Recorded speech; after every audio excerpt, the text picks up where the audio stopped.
Di sebuah desa terpencil yang dikelilingi sawah, terdapat satu nama yang tak pernah disebut dengan suara keras, Sariah. Orang-orang hanya menyebutnya, perempuan pohon sungsang. Dan setiap kali seseorang mencoba membicarakannya, angin selalu bertiup lebih dingin. Tahun 1974.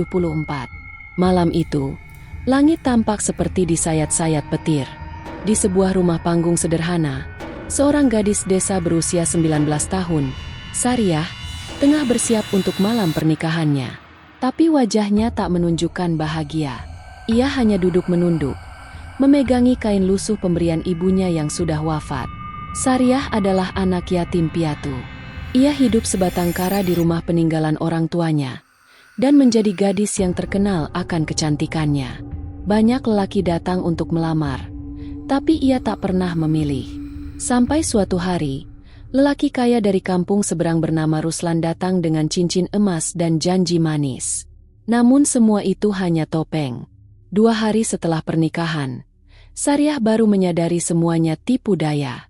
Ruslan ternyata telah memiliki istri di kota dan hanya menjadikan Sariah sebagai pelampiasan hawa nafsu. Bahkan, di malam kedua, ia mengusir Sariah dari rumah tanpa penjelasan. "Aku cuma mau tubuhmu, bukan hidupmu," ujar Ruslan sambil tertawa dan melempar cincin kawin ke tanah. Sariah diusir malam-malam dalam kondisi hamil. Ia berjalan kaki berjam-jam, hujan mengguyur tubuhnya yang lemas. Sesampainya di rumahnya, ia hanya menangis dan memeluk guling usang sambil menggigil. Seminggu setelah itu, tubuh Sariah ditemukan tergantung di pohon besar di tengah sawah, pohon sungsang, yang tumbuh condong ke bawah seperti tubuh orang yang dipatahkan. Ia menggantungkan dirinya menggunakan kain yang dulu diberikan ibunya. Namun sebelum meninggal, Sariah menulis satu kalimat dengan darah di dinding kamarnya. "Aku mati dengan dendam. Aku akan menunggu. Anak, cucu, dan darah keturunanmu tidak akan tenang. Allah tahu aku dizalimi." Malam kematiannya, banyak warga mendengar suara tangis perempuan dari arah sawah. Sejak itu, pohon sungsang dianggap keramat. Tak ada yang berani mendekat, terutama saat malam Jumat Kliwon. Namun, tragedi itu bukan akhir. Itu adalah permulaan dari dendam panjang yang akan menghancurkan 3 generasi. Tak semua arwah pergi dengan tenang. Ada yang tertahan karena luka terlalu dalam. Dan bagi Sariah, dunia tak cukup untuk menampung tangisnya. Ia butuh pembalasan. Setelah kematian Sariah, pohon sungsang tak lagi dipandang sebagai pohon biasa. Dahan dan rantingnya tak pernah rontok. Daunnya selalu hijau meski kemarau panjang. Warga menyebutnya pohon hidup, tapi mereka tahu, yang hidup bukan hanya akarnya, melainkan dendam yang mengendap di dalam tanahnya. Konon, siapapun yang berdiri terlalu dekat dengan pohon itu akan mencium bau amis bercampur anyir bunga melati. Bahkan beberapa anak kecil pernah ditemukan pingsan di bawahnya sambil mengigau menyebut nama, "Sariah, Sariah." Beberapa bulan setelah Sariah meninggal, istri sah Ruslan meninggal karena kecelakaan yang tak masuk akal, terbakar hidup-hidup saat hanya sedang merebus air. Ruslan sendiri mulai sakit-sakitan. Tubuhnya mengecil seperti dikuras. Ia tak bisa tidur karena tiap malam bermimpi didatangi perempuan berambut panjang dengan wajah penuh darah. Tapi yang paling mengerikan adalah bayinya yang baru lahir, Tirta. Bayi itu menangis setiap malam tepat jam 1 dini hari. Dan tangisannya hanya berhenti ketika ayahnya pergi menjauh. Ada suara perempuan nyanyi lagu Jawa tapi seram, kata bidan desa yang membantu kelahiran bayi itu. Sejak itulah desas-desus soal kutukan Sariah mulai menyebar. Tapi Ruslan selalu menyangkal dan menyebut semuanya hanya mitos desa yang mengada-ada. Namun malam Jumat Kliwon itu, sesuatu benar-benar terjadi. Ruslan ditemukan tak sadarkan diri di depan rumahnya, dengan tubuh tergores-gores seperti dicakar binatang. Tapi anehnya, tak ada jejak apapun di tanah. Di telinganya, istrinya menemukan potongan daun pohon sungsang yang masih segar, seperti baru dipetik. Malam itu, di dalam mimpinya, Ruslan mengaku melihat Sariah berdiri di tengah sawah dengan wajah penuh darah. Ia tersenyum dan berkata, "Kamu boleh hidup, Ruslan, tapi aku akan menjemput anakmu nanti." Anakku tak sempat lahir. maka anakmu akan jadi gantinya. Demi Allah, aku akan menunggu. Ruslan jadi gila sejak malam itu. Ia mengurung diri, hanya bicara sendiri dan sesekali menulis nama Sariah di tembok rumahnya. Beberapa minggu kemudian, ia menghilang, entah kemana. Sebagian warga percaya ia pergi ke hutan, sebagian lain percaya Sariah telah membawanya. Kini, kutukan telah berpindah ke darah keturunannya. Tirta, anak yang tak tahu apa-apa, lahir dalam pusaran dendam. Dan generasi pertama dari 3 generasi itu baru saja dimulai. Aka ada anak yang terlahir untuk menanggung dosa leluhur. Tapi bagi Tirta, hidupnya adalah bayangan dari dendam seorang perempuan yang mati dalam kehinaan. Tahun 1986, Tirta tumbuh menjadi anak lelaki pendiam dan sering sakit-sakitan. Sejak bayi, tubuhnya mudah demam tinggi tanpa sebab. Beberapa kali dia kejang saat malam bulan purnama. Ibunya, Bu Lestari, telah kelelahan mencari pengobatan kemana-mana, ke mantri, ke rumah sakit kota, bahkan ke kiai. Tapi hasilnya nihil. Yang membuat bulu kuduk berdiri, setiap kali Tirta sakit, bau bunga melati langsung memenuhi rumah mereka, padahal mereka tidak pernah menanamnya. Waktu terus berjalan. Saat berusia 7 tahun, Tirta mulai bicara sendiri di kamar. Ia duduk di pojok ruangan sambil tertawa kecil dan memanggil seseorang dengan nama yang tak dikenali. "Ibu, Tante Yah datang main, Bu." Dia bilang mau ngajak aku jalan-jalan ke sawah. Ibunya hanya menatap bingung. Tak ada siapapun di sana. Tapi setiap kali Tirta bilang, "Tante Yah," lampu rumah berkedip, angin bertiup dari arah dapur, dan suara gamelan samar-samar terdengar dari luar. Puncaknya terjadi pada malam Jumat Kliwon. Tirta menghilang dari rumah. Ibunya menangis histeris. Warga desa membantu mencari hingga larut malam. Ia ditemukan duduk bersila di bawah pohon sungsang, dengan tangan penuh goresan dan wajah pucat pasi. Dia bilang aku anaknya juga. Dia sayang sama aku, tapi dia benci kakek. Dia bilang aku harus tetap di sini, supaya aku gak jadi orang jahat. Tirta langsung pingsan setelah mengucapkan itu.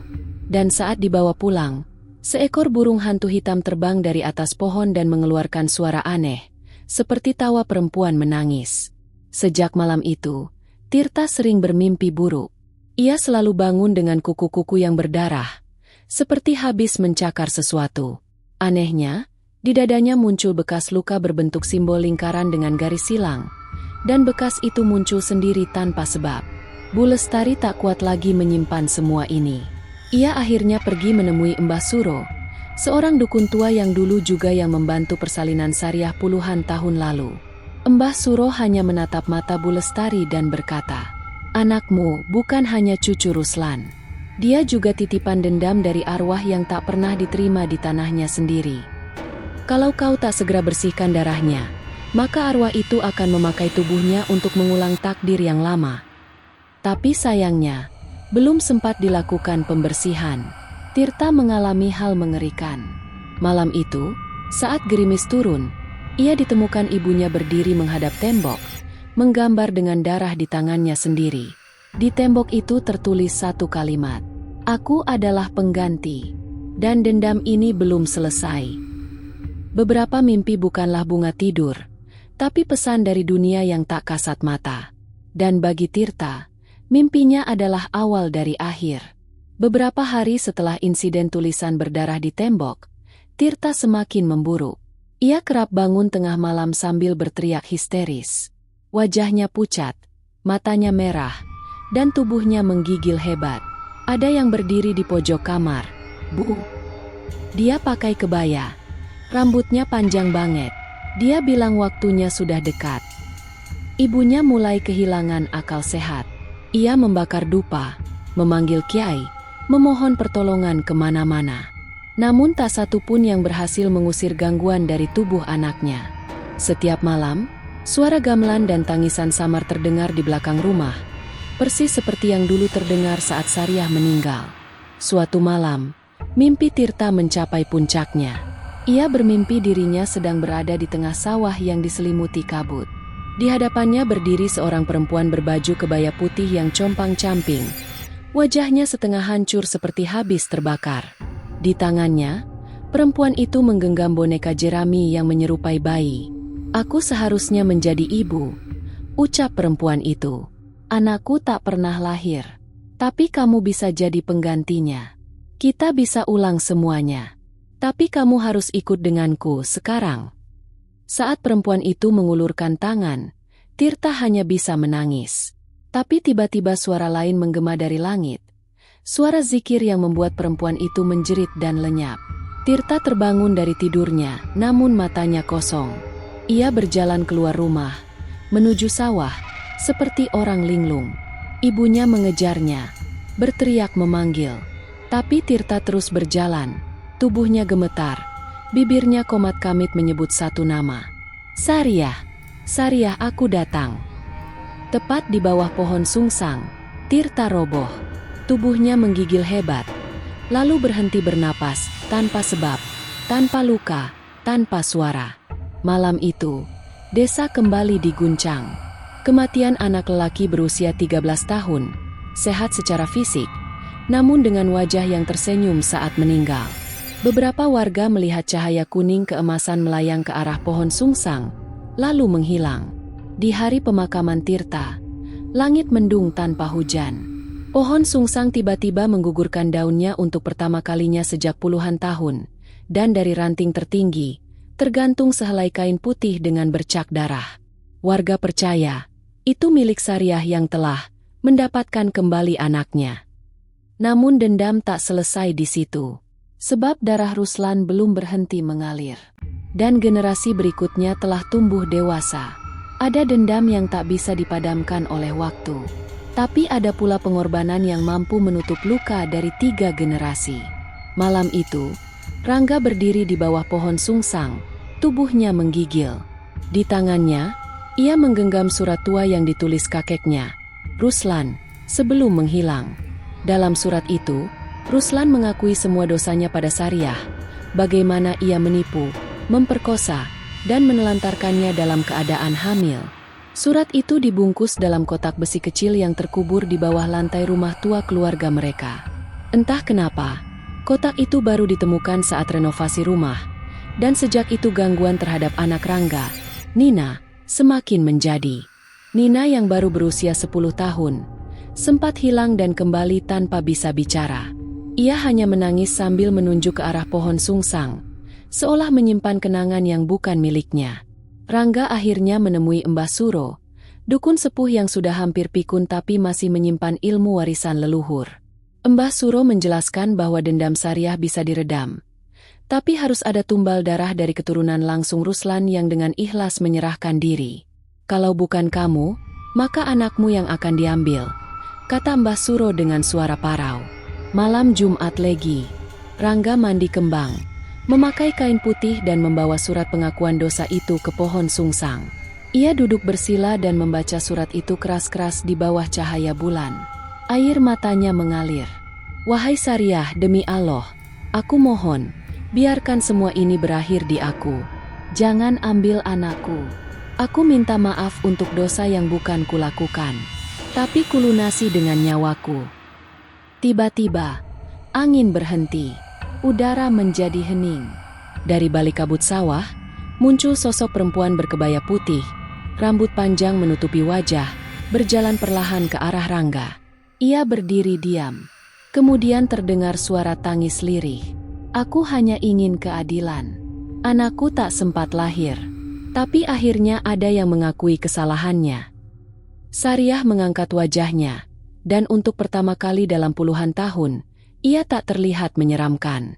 Matanya bersinar sayu, tubuhnya perlahan memudar menjadi cahaya.